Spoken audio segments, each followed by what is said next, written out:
一等一的废柴，活着都算有害。无时不刻的人心里派，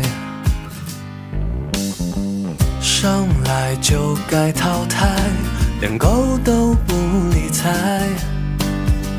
谢谢回顾的比酒瓶盖。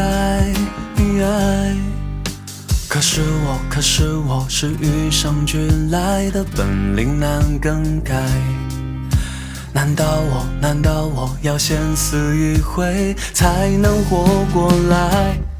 是不是人见人爱的人他才配存在？只要长得好看就可以，哪怕是无赖。是不是不按套路出牌就是他们说的古怪？是不是人足够多就能够置身事外？吃的穿的用的没用的